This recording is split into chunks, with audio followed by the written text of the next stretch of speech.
You're waking up one morning and realizing everything around you is suddenly more expensive: groceries, gas, rent. Yet your paycheck remains unchanged. It's a scenario that can feel unsettling and confusing. Even worse, you might notice people losing jobs, businesses closing their doors, and the economy seeming to spiral downward. These moments make us wonder, who is responsible for fixing these problems? Who actually controls the economy?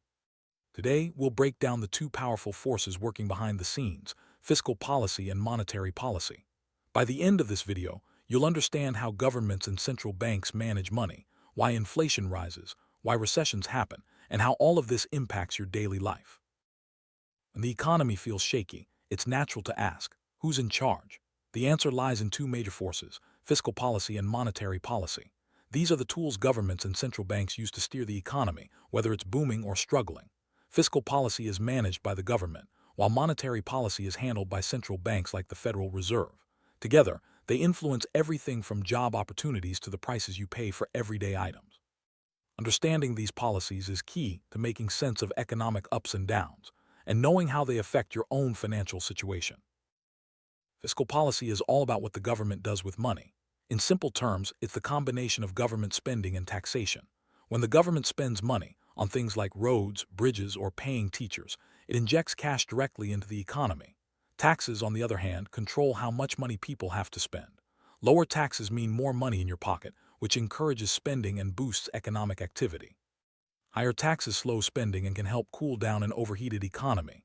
These two tools, spending and taxation, are at the heart of fiscal policy. When the government decides to spend money, it can have a big impact on the economy. For example, if the government invests $1 trillion in infrastructure, that money goes to construction companies, workers, and suppliers.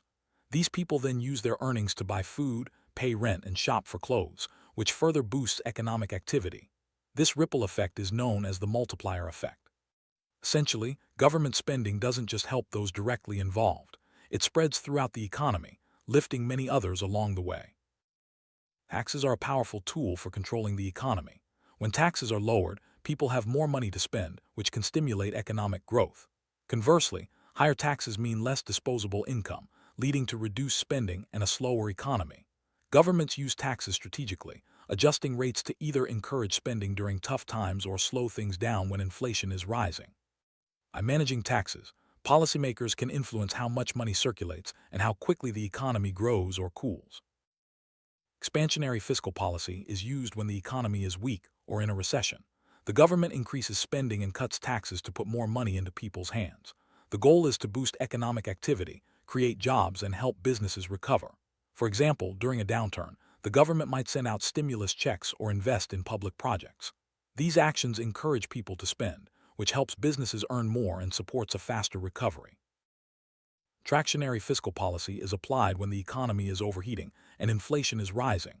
The government reduces spending and increases taxes to slow down economic activity. This helps prevent prices from spiraling out of control. By taking money out of circulation, policymakers aim to cool the economy and keep inflation in check. It's a balancing act. Too much contraction can cause a slowdown, but it's necessary to maintain stable prices. Let's look at a real-world example. During a recession, the government might send $1,200 stimulus checks to millions of people. This direct injection of money encourages people to spend more, which helps businesses earn more and supports economic recovery. The effect is immediate. More spending leads to more jobs and a healthier economy. This is a clear demonstration of how fiscal policy can be used to address economic challenges and support growth.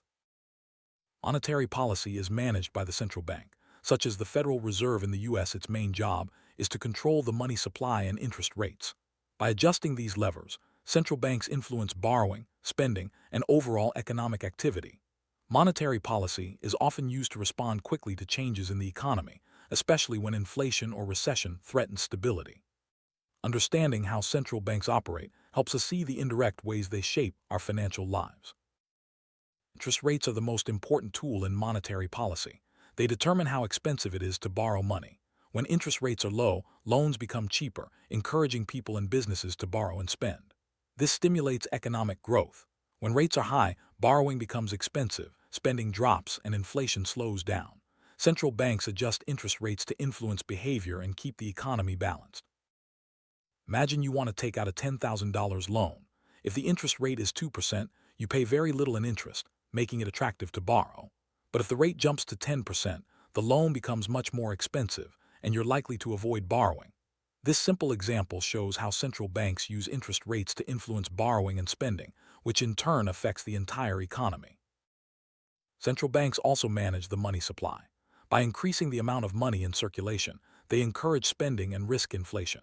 Reducing the money supply slows spending and can help cool the economy. This tool is used alongside interest rates to maintain balance and prevent extremes like runaway inflation or deep recessions. Open market operations are another key tool for central banks. By buying government bonds, they inject money into the economy. Selling bonds removes money from circulation. These actions help control the money supply and influence economic activity. It's a behind-the-scenes process that has a big impact on how much money is available for spending and investing. Expansionary monetary policy is used during recessions. Central banks lower interest rates and increase the money supply to encourage spending. The goal is to stimulate economic activity and help businesses and individuals recover. By making borrowing cheaper and putting more money into circulation, central banks support growth and job creation. Contractionary monetary policy is used when inflation is rising. Central banks raise interest rates and reduce the money supply to slow spending. This helps keep prices stable and prevent the economy from overheating. It's a careful balancing act. Too much contraction can cause a slowdown, but it's necessary to maintain healthy inflation levels. Now let's compare fiscal and monetary policy directly. Fiscal policy is controlled by the government and uses taxes and spending as its main tools. Monetary policy is managed by the central bank, focusing on interest rates and money supply. Fiscal policy tends to be slower and is influenced by politics, while monetary policy is faster and less political. The key insight is that fiscal policy has a direct impact on the economy, while monetary policy works indirectly. Let's look at a scenario where inflation is at 8%. The government uses fiscal policy by raising taxes and cutting spending. The central bank uses monetary policy by raising interest rates from 3% to 6%. The combined result is that people spend less, which helps bring inflation down. This example shows how both policies can work together to address economic challenges. In a severe economic crash, people lose jobs and businesses close. The government responds with fiscal policy by sending $2,000 checks, increasing unemployment benefits, and investing $500 billion in projects. The central bank uses monetary policy by cutting interest rates to near zero and injecting trillions into the economy. These actions encourage spending, help businesses reopen, and support recovery. Both fiscal and monetary policies are powerful, but they carry risks if misused. One major risk is inflation. If too much money is injected into the economy, through stimulus checks or low interest rates, prices can explode. This makes everyday goods more expensive and erodes purchasing power. Policymakers must carefully balance their actions to avoid runaway inflation. Another risk is debt. When the government spends more than it earns, it must borrow to cover the gap. For example, if the government spends $5 trillion but only earns $3 trillion, debt increases. Over time, high debt levels can limit future spending and create financial challenges. Managing debt is a key part of responsible fiscal policy. Policies don't work instantly. Fiscal policy often takes time to approve and implement, while monetary policy can be faster but still has delayed effects. This lag means that changes might not be felt right away, and policymakers must anticipate future needs. Timing is crucial to ensure that actions have the desired impact without causing unintended consequences. To recap, fiscal policy is the government's way of controlling money through spending and taxes. It has a direct impact on the economy, influencing jobs, growth, and inflation. By adjusting spending and taxation, governments can respond to economic challenges and support recovery or stability. Monetary policy is managed by the central bank and focuses on controlling money through interest rates and the money supply. It works indirectly, influencing borrowing, spending, and inflation. Central banks use these tools to maintain balance and support economic stability. Together, fiscal and monetary policies shape inflation, jobs, economic growth, and your financial future. Their combined actions determine how quickly the economy recovers from downturns, how stable prices remain, and how opportunities for work and investment are created. Understanding these policies helps you see the bigger picture and how your life is affected by decisions made at the highest levels. The effects of fiscal and monetary policy are felt in everyday life. From the prices you pay at the store to the interest rates on your loans, These policies influence your financial decisions. Whether you're buying a house, starting a business, or simply budgeting for groceries, understanding how these forces work can help you make smarter choices. When the economy faces challenges, policymakers spring into action. Fiscal policy might mean new spending programs or tax cuts, while monetary policy could involve adjusting interest rates or changing the money supply. These actions are designed to steer the economy towards stability and growth, but they require careful planning and timing. The multiplier effect is a key concept in fiscal policy. When the government spends money, it doesn't just help those directly involved, it creates a ripple effect throughout the economy. For example, investing in infrastructure leads to jobs for construction workers, who then spend their earnings on goods and services, boosting other businesses. This chain reaction amplifies the impact of government spending. Stimulus checks are a direct way for governments to inject money into the economy. By giving people cash, they encourage spending, which helps businesses recover and supports job creation. This tool is often used during recessions to jumpstart economic activity and provide relief to those in need. Central banks frequently adjust interest rates to influence economic activity. Lower rates make borrowing cheaper, encouraging spending and investment. Higher rates make loans more expensive, slowing spending and helping control inflation. These changes are a powerful way to manage the economy's ups and downs. The money supply refers to the total amount of money available in the economy. Central banks can increase or decrease this supply to influence spending and inflation. More money encourages spending but risks inflation, while less money slows spending and can help cool the economy.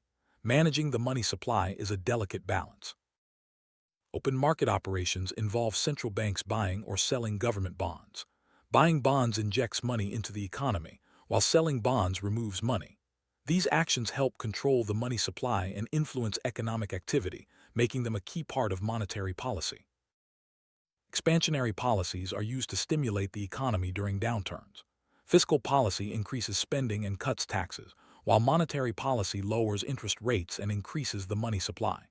These tools encourage people to spend and invest, supporting recovery and growth. Contractionary policies are used to slow the economy when inflation is rising. Fiscal policy reduces spending and increases taxes, while monetary policy raises interest rates and reduces the money supply. These actions help keep prices stable and prevent overheating. Fiscal policy has a direct impact on the economy, affecting jobs, spending, and growth. Monetary policy works indirectly, influencing borrowing and investment through interest rates and money supply. Understanding the difference helps explain why some actions have immediate effects while others take time. Fiscal policy is often influenced by politics, as government decisions about spending and taxes can be shaped by public opinion and political agendas. Monetary policy, managed by central banks, tends to be less political and more focused on economic stability. This distinction affects how quickly and effectively policies can be implemented. Fiscal policy is generally slower to implement, requiring approval and coordination among government agencies. Monetary policy can be adjusted more quickly by central banks, but its effects may still take time to materialize. The speed of policy response is crucial during economic crises. The lag effect refers to the delay between policy decisions and their impact on the economy. Fiscal policy often takes longer due to approval processes, while monetary policy can be enacted quickly but may still take months to influence spending and investment. Policymakers must anticipate these delays when planning actions. Managing government debt is a critical part of fiscal policy. Excessive borrowing can lead to financial challenges and limit future options. Responsible debt management ensures that spending supports growth without creating unsustainable burdens for future generations. Controlling inflation is a key goal of both fiscal and monetary policy. By adjusting spending, taxes, interest rates, and money supply, policymakers aim to keep prices stable and maintain purchasing power.